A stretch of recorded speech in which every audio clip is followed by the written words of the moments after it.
차갑게 식은 튀김 냄새만 떠도는 지하복도 끝에서 푸드코트는 마치 영업이 끝난 공간이 아니라 시대가 철수한 자리처럼 서 있습니다.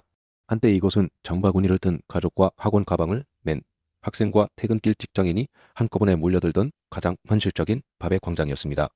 점심시간이면 국물 냄새와 철판 소리와 아이들 웃음이 뒤엉켜 이곳만큼은 불황이라는 단어가 잠시 잊히곤 했습니다. 그런데 지금 눈앞에 펼쳐진 것은 시판 소리가 아니라 형광등의 미세한 떨림과 비어있는 의자 다리의 그림자뿐입니다. 셔터 사이로 새어나오는 것은 된장찌개 김이 아니라 오래 밀린 관리비 고지서처럼 눅눅한 공기입니다. 빈 의자 위에는 방금 누군가 입어선 흔적이 아니라 오랫동안 아무도 앉지 않았다는 먼지의 두께만 남아 있습니다.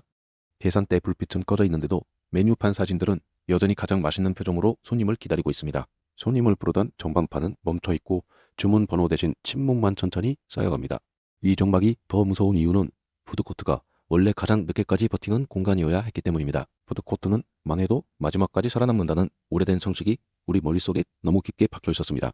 값싼 한 끼와 쉬운 접근성과 남녀노소가 같이 앉을 수 있는 좌석은 어떤 경기 침체에도 통하는 안전장치처럼 여겨졌습니다. 그래서 사람들은 백화점이 흔들려도 마트가 흔들려도 푸드코트만큼은 버틸 것이라고 믿었습니다. 하지만 그 마지막 밤호선이 지금 가장 먼저 무너지고 있다는 사실이야말로 오늘 우리가 봐야 할 진짜 장면입니다. 저는 이 장면을 단순한 상가 침체로 보지 않습니다. 왜냐하면 여기서 무너지는 것은 한 층의 임차 구조가 아니라 사람들이 일상적으로 모여들던 세월의 믿음이기 때문입니다. 한 뿔을 파는 작은 가게가 사라질 때 함께 사라지는 것은 사장의 수입만이 아니라 손님이 잠시 머물던 마음의 체온입니다. 사람들이 모이고 머물고 소비하던 가장 낮고 가장 맑은 공간이 비기 시작했다는 것은 도시의 바닥부터 금이 가고 있다는 뜻입니다. 그리고 그 균열은 거대한 통계보다 먼저 현장의 냄새와 표정과 침묵으로 우리에게 도착합니다. 오늘 우리는 왜 푸드코트가 절망의 상징이 되었는지 그 속을 천천히 열어보려 합니다. 화면 너머로 보이는 빈자리 하나하나가 사실은 한국 자영업의 깊은 상처라는 사실을 함께 확인해 보시죠. 첫 번째 이유는 손님이 사라진 것이 아니라 머무는 시간이 사라졌기 때문입니다. 예전의 대형 상가는 물건을 사고 밥을 먹고 한 바퀴를 더 도는 동선으로 움직였습니다. 그러나 이제 사람들은 필요한 물건을 밀리 주문하고 가장 짧은 길로 움직입니다. 오래 걷지 않으니 마지막에 들르던 밥집도 함께 지워집니다. 예전 푸드코트의 정장성대는 같은 층 다른 가게였지만 지금의 정장성대는 집 앞 배달과 냉장고 속 간편식입니다. 손님은 음식의 맛만 비교하지 않고 기다리는 시간과 이동의 피로까지 함께 계산합니다. 그 계산에서 지하 한쪽 구석의 식당은 점점 불리해졌습니다. 상가 운용사들은 이 변화를 늦게 알아챘습니다. 사람의 발길이 줄어드는데도 임대료와 관리비는 과거 호황계의 기준에 묶여 있었습니다. 손님이 절반이 겨도 비용은 그대로이니 가게는 하루하루 보이지 않는 출혈을 견뎌야 했습니다. 푸드코트는 넓은 랜덤을 여러 점포가 나누어 쓰는 구조라서 작은 흔들림도 곧바로 전체 침체로 번집니다. 한 집이 나가면 그 빈자리가 주변 가게의 매출까지 함께 빨아들입니다. 빈칸이 늘수록 손님은 이곳을 죽은 공간으로 인식하고 더 빨리 발길을 돌립니다. 결국 공실은 결과가 아니라 또 다른 원인이 됩니다. 여기에 사람들의 지갑까지 얇아졌습니다. 한국은행은 2025년 초 민간 소비가 불확실성 때문에 위축되었다고 설명했습니다. 소비 심리가 얼어붙으면 가장 먼저 줄어드는 것이 집 밖에서 사 먹는 한 끼입니다. 값비싼 외식 한 번을 줄이면 당장 체감되는 절약이 생기기 때문입니다. 문제는 모든 사람이 같은 방식으로 줄이지 않는다는 데 있습니다. 백화점의 고급 식당은 버티더라도 중간 가격대의 푸드코트는 가장 먼저 지켰다는 맞습니다. 두 번째 이유는 재료값과 인건비와 이자 부담이 한꺼번에 올라왔기 때문입니다. 사장님들은 손님이 줄어도 국물의 양과 반찬의 수를 쉽게 줄일 수 없습니다. 맛이 조금만 흔들려도 손님은 다시 오지 않기 때문입니다. 그래서 남는 것은 결국 사장의 잠과 체력과 통장 잔고뿐입니다. 매일 새벽 문을 열고 밤늦게 불을 끄지만 정산표에는 한숨만 남습니다. 서울 외식업 매출은 전년 같은 시기보다 1.5% 줄었고 업장 수는 2.8% 줄었습니다. 매출보다 가게 수가 더 빨리 줄었다는 말은 살아남은 사람들조차 시장의 축소를 피하지 못했다는 뜻입니다.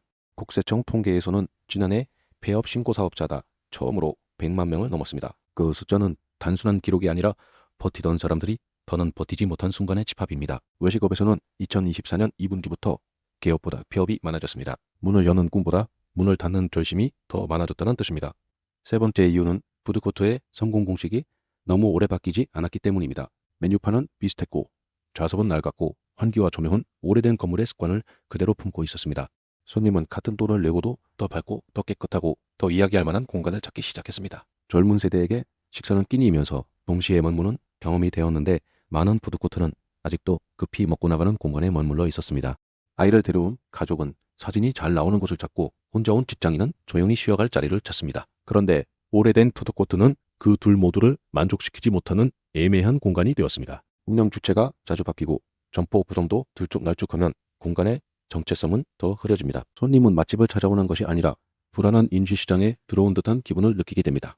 그렇게 푸드코트는 싸고 편한 곳이라는 장점마저 희미해졌습니다. 그래서 인천의 한 지하 푸드코트에서는 수십 개 자리 사이로 분식집과 한식집 두 곳만 덩그러니 불을 밝히는 기이한 장면이 벌어졌습니다.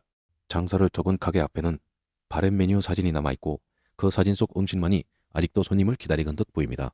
남아있는 사장님은 손님이 없어 힘든 것이 아니라 옆집이 하나씩 사라지는 풍경을 매일 보는 것이 더 괴롭다고 말합니다. 사람은 북적임을 보고 안심하는데 텅 빈 좌석은 음식의 맛보다 먼저 불안을 먹여버립니다.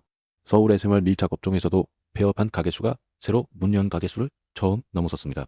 자영업자 실업급여와 폐업 공제금도 역대 최대를 기록했습니다. 숫자는 차갑지만 현장은 뜨겁게 무너집니다. 주방에서는 아직 국물이 끓는데 홀에서는 의자가 식고 계산대 옆에서는 하루 매출이 하루 임대료를 걱정합니다. 가족이 함께 지키던 가게일수록 폐업은 사업 실패가 아니라 집안의 시간표가 무너지는 사건이 됩니다. 그래서 푸드코트의 절망은 한 상가의 문제가 아니라 우리 동네 삶의 밀도가 사라지는 신호이기도 합니다. 그렇다면 이 몰락은 되돌릴 수 없는 흐름일까요? 저는 아직 완전히 끝났다고 보지는 않습니다. 다만 예전의 푸드코트로 돌아가는 길은 이미 닫혔다고 생각합니다. 살아남으려는 싸고 빠르다는 한 줄 설명만으로는 부족합니다. 사람을 붙잡는 공간의 이유를 새로 만들어야 합니다. 동네에 유명한 한 그릇을 모으든 아이와 함께 쉬어갈 놀이공간을 섞든 지역마다 다른 얼굴을 가져야 합니다. 임대료를 고정비가 아니라 함께 버티는 비용으로 다시 설계하지 않으면 어떤 혁신도 오래가지 못합니다. 상가 운영사와 점포 주인과 지방자치단체가 서로 다른 계산서만 들고 서 있으면 빈 의자는 더 빨리 늘어날 것입니다. 반대로 한 층의 공실을 공동홍세장과 팝업 매장과 지역 모임 공간으로 바꾸기 시작하면 죽은 동선도 다시 숨을 쉴 수 있습니다. 중요한 것은 손님을 탓하지 않는 일입니다. 손님은 변심한 것이 아니라 시대의 비용과 시간을 따라 움직였을 뿐입니다. 그러니 살아남는 가게는 손님의 발걸음을 비난하는 대신 왜 그 발걸음이 짧아졌는지 먼저 이해해야 합니다. 푸드코트의 몰락은 소비가 사라진 이야기라기보다 소비가 더 까다롭고 더 예민해진 이야기입니다. 그리고 그 변화는 앞으로 더 빨라질 가능성이 큽니다. 고령화와 1인 가구 증가는 식사의 방식과 머무는 시간을 계속 바꿔놓을 것입니다. 결국 살아남는 공간은 단순히 밥을 파는 곳이 아니라 지친 사람이 잠시 안심하고 앉을 수 있는 작은 광장이 될 것입니다. 저는 비어있는 푸드코트를 볼 때마다 경기 침체만이 아니라 설계의 게으름과 운영의 오만도 함께 떠올립니다. 마지막까지 버틴 두세 개의 가게는 실패한 공간의 잔해가 아니라 아직 남아있는 가능성의 씨앗일지도 모릅니다. 우리가 그 신호를 외면하면 내일의 빈 의자는 더 많아질 것이고 지금 읽히지 않는 이 경고는 곧 더 비싼 대가로 돌아올 것입니다. 결국 푸드코트의 절망은 밥을 파는 장소의 위기가 아니라 사람이 머물 이유를 잃어버린 도시의 자화상입니다.